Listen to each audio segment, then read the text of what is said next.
नमस्कार। बड़ी खबर में आपका स्वागत है।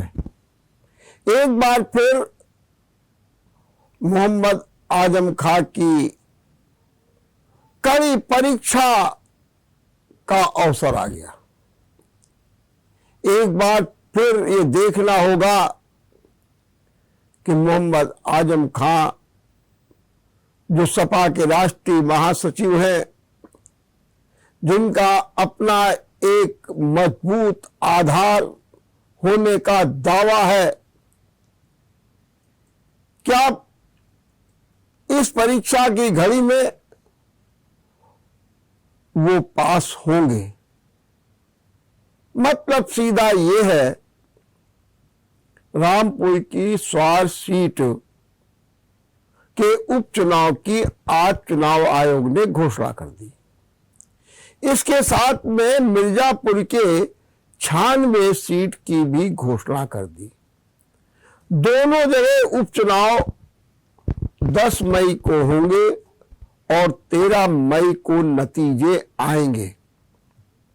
अधिसूचना 13 अप्रैल को जारी की जाएगी और 20 अप्रैल तक नामांकन पत्र दाखिल किए जाएंगे। मोहम्मद आजम खां इधर एक लंबे समय से विवादों के घेरे में है, मुकदमों के घेरे में है, और सच बात तो यह है कि उनका परिवार अब राजनीतिक जमीनी हकीकत से दूर हो गया। एक समय था कि रामपुर में मोहम्मद आजम खां का जलजला था, जो कहते थे वो होता था। जौहर यूनिवर्सिटी बनाई, लेकिन फिर उल्टा चक्का चला और आज उनके परिवार में एक भी सीट नहीं है। उनकी सदस्यता रद्द की गई। ये जो स्वार सीट है, स्वार,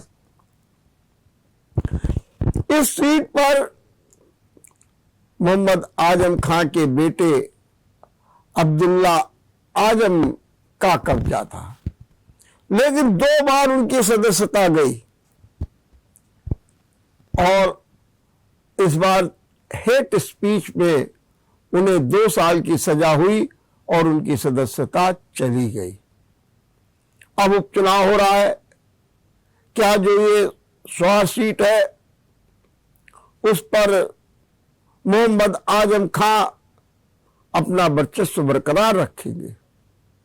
क्योंकि जो रामपुर की जो विधायक की सीट है, जो लोकसभा की सीट है, जिस पर एक लंबे समय तक आजम खां का कब्जा रहा है, वो तो उनके हाथ से निकल गई।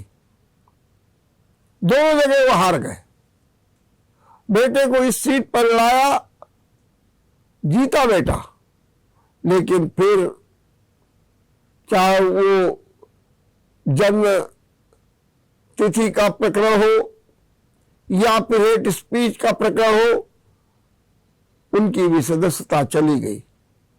अब देखना यह है कि स्वास्थ्य पर मोहम्मद आजम खां किसे चुनाव लड़ाते हैं और उस सीट को बचाने के क्या क्या प्रयास करते हैं। वैसे तो अधिकृत रूप से समाजवादी पार्टी को प्रत्याशी घोषित करना होता है, लेकिन सपा मुखिया अखिलेश यादव ने मोहम्मद आजम खां को पूरी तरीके से अधिकृत कर रखा है कि आप जिसे चाहे टिकट दे दे। हुआ भी। उन्होंने जिसको चाहा लोकसभा में और जिसको चाहा विधानसभा के चुनाव में टिकट दिया, लेकिन हुआ क्या? हुआ पराजय। 1.25 साल हो रहे हैं और 1.25 साल में ये 4था चुनाव होने जा रहा है रामपुर में। रामपुर में अब एक बार फिर जयाप्रदा की भी निगाहें लग गई हैं। आजम खां से जयप्रदा का सीधा विवाद हुआ। न जाने कौन कौन से आरोप लगे। जयप्रदा वहां से चुनाव भी जीती, लेकिन उसके बाद उन्होंने एक तरीके से पलायन कर लिया। अब फिर से सक्रिय हो गई है, मुख्यमंत्री योगी आदित्यनाथ से मिली है और ये माना जा रहा है कि अब कुछ राजनीतिक चेतना के साथ एक बार फिर सक्रिय होते नजर आ रही हैं जयप्रदा। और यह भी माना जा रहा है कि 2024 का जो चुनाव होगा मेंबर ऑफ पार्लियामेंट में वहां से होंगी और 100 सीट से तो किसको प्रत्याशी बनाया जाएगा, बीजेपी किसे मैदान में उतारेगी, ये देखने की बात है। बहरहाल आजम खां के परीक्षा की एक और घड़ी, 96 सीट जो मिर्जापुर की है, राकेश कोल के निधन से ये सीट रिक्त हुई है और यहां पे अपना दल यश से राकेश कोल विधायक थे, तो ये सीट निश्चित रूप से अपना दल यश को मिलेगी और एक बार फिर अपना दल यश इस सीट को कब्जाने के लिए पूरा प्रयास करेगी। लेकिन समाजवादी पार्टी भी ये कोशिश करेगी कि ये सीट हम अपना दल यश से छीन लें। क्या होगा ये तो वक्त बताएगा। लेकिन इसी बीच कर्नाटक के चुनाव घोषित कर दिए गए। आज चुनाव आयोग ने कर्नाटक के चुनाव घोषित कर दिए। 22 मई को मतदान होगा, 11 को नतीजे आएंगे। 224 सीटें हैं कर्नाटक में और वहां पर कई मुद्दे हैं। ओबीसी का मुद्दा है, मुद्दा भ्रष्टाचार का है, मुद्दा सांप्रदायिकता का है और यह भी कहा जा रहा है कि भ्रष्टाचार का मुद्दा प्रमुख रूप से सामने आएगा। पिछले चुनाव में किसी भी पार्टी को बहुमत नहीं मिला था। 224 सीट में 104 सीट पर बीजेपी रुक गई थी। 80 सीट कांग्रेस के पास आई थी, लेकिन उसके बाद सत्ता में जोड़ तोड़ सब चली। क्या हुआ किसी से छिपा नहीं है, लेकिन इस बार स्पष्ट बहुमत के लिए प्रयास हो रहे हैं। कांग्रेस के सिद्धारमैया कह रहे हैं कि मेरा ये आखिरी चुनाव है। कांग्रेस के बीके शिव कुमार कह रहे हैं हम तो भ्रष्टाचार का मुद्दा बनाएंगे।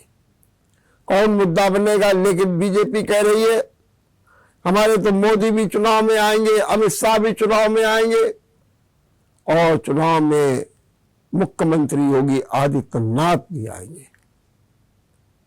तो कर्नाटक का चुनाव भी बड़ा दिलचस्प।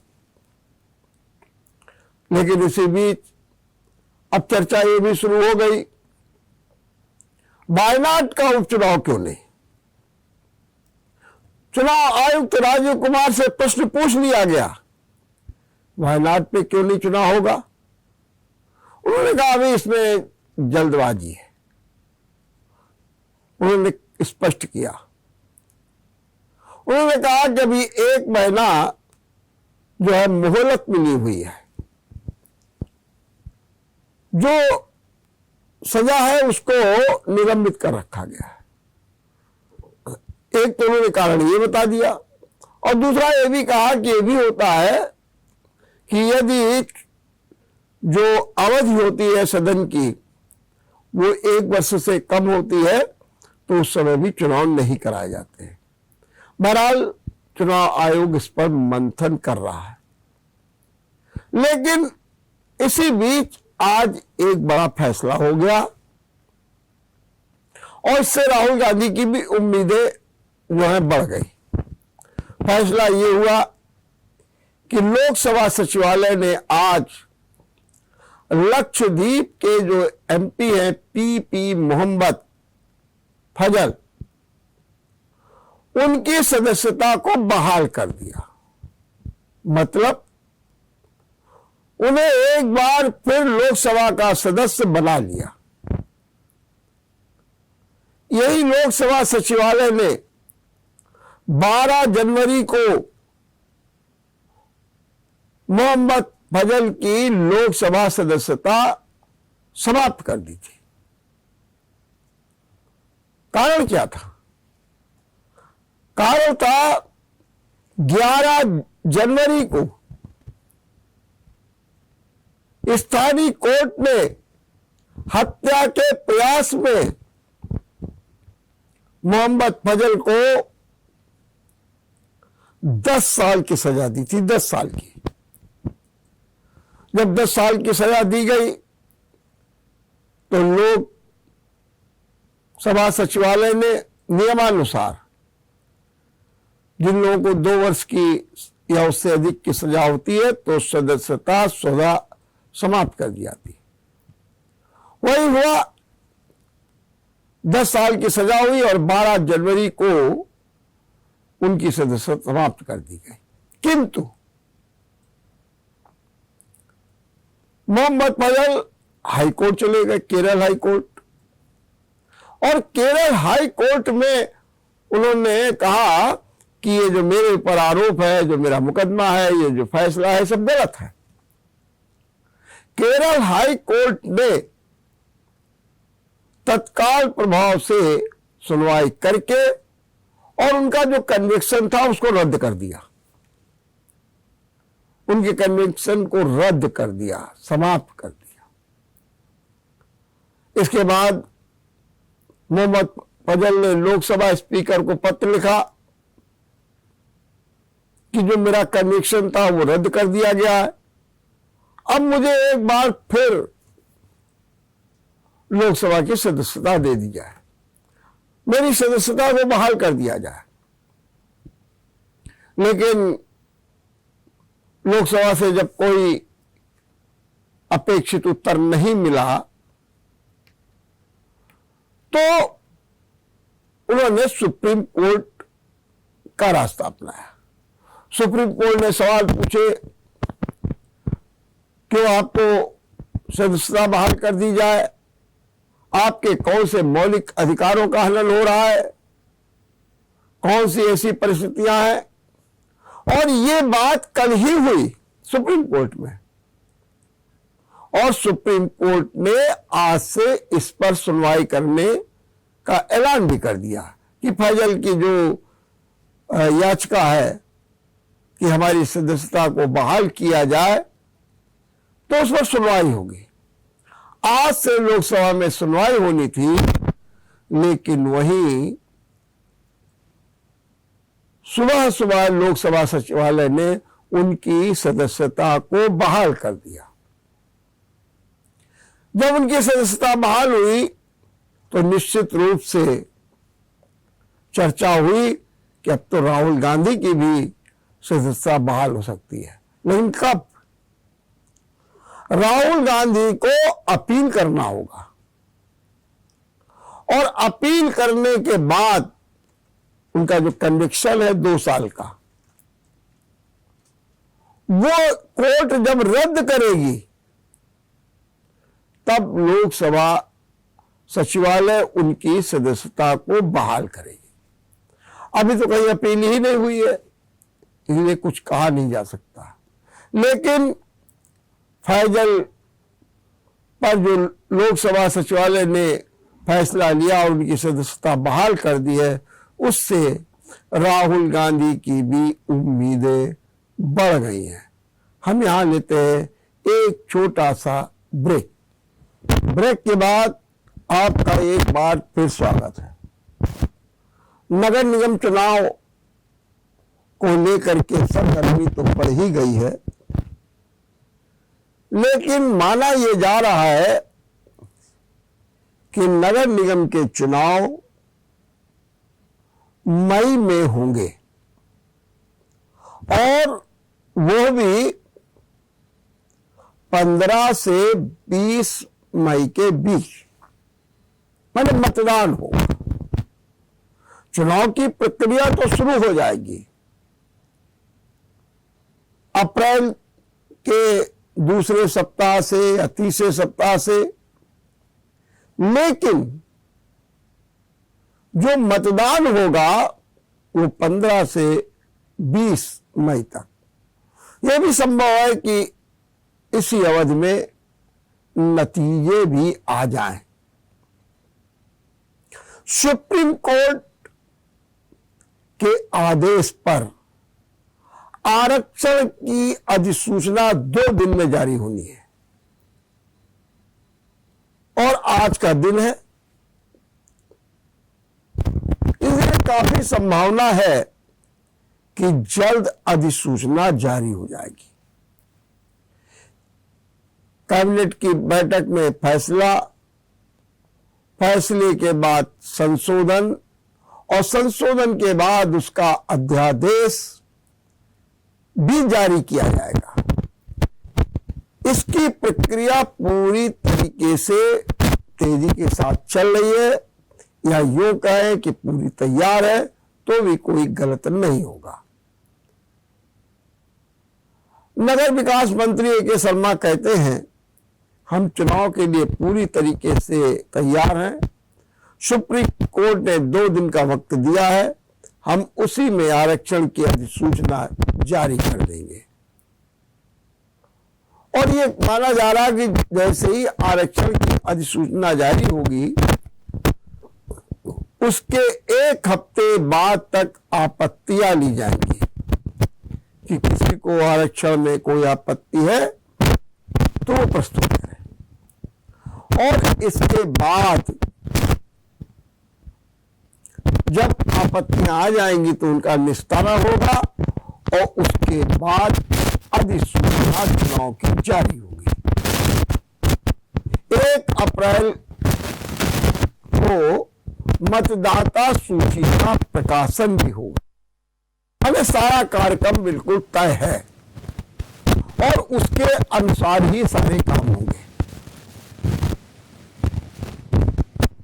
राज्य चुनाव आयोग के OSD सिंह से पूछा गया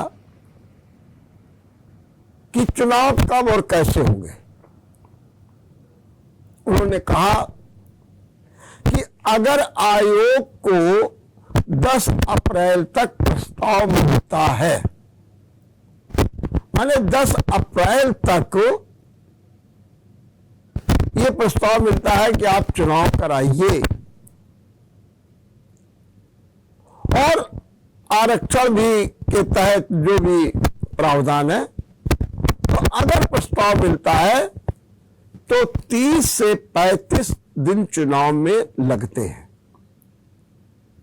अगर इस हिसाब से देखा जाए कि 10 अप्रैल को यदि प्रस्ताव मिलता है तो निश्चित रूप से 15 से 20 मई के बीच चुनाव निश्चित हैं।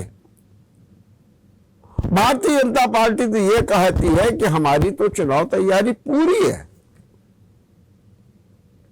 हमें तो सिर्फ प्रत्याशियों का इंतजार है। प्रत्याशी आ जाए, चुनाव लड़े, बूथ का मैनेजमेंट पूरा, चुनाव मैनेजमेंट पूरा, सारा प्रचार कार्य, उसकी रूपरेखा तैयार, सिर्फ प्रत्याशी का इंतजार। और भाजपा ऐसा क्यों कह रही है? क्योंकि भाजपा ने पहले से तैयारी कर ली है और आरक्षण नया आ रहा है और ये भी माना जा रहा है कि आरक्षण में भारी बदलाव होगा, ये भी सूचना आ रही है। तो ऐसी स्थितियों में जो ये चुनाव होंगे वो 15 से लेकर के 20 मई तक होने की संभावना है, क्योंकि सरकार इस बात पे कटिबद्ध है कि हमें चुनाव समय पर कराने हैं और जिसकी तैयारी है। अगर भारतीय जनता पार्टी जो है तैयार है तो तैयार खास तौर से विपक्ष में सपा भी है, सपा ने भी अपनी तैयारी करनी है। अब देखना यह है कि बिगुल कब बजता है। देखते रहिए बड़ी खबर। नमस्कार। अगर आपको हमारा वीडियो पसंद आया हो तो हमें लाइक करें, सब्सक्राइब करें और ज्यादा से ज्यादा शेयर करें और हाँ, बेल आइकॉन दबाना ना भूलें ताकि हर खबर का अपडेट आप तक पहुंचे तुरंत। आप हमें इंस्टा, ट्विटर और फेसबुक पर भी फॉलो कर सकते हैं। हमारी आईडी है @JMT News।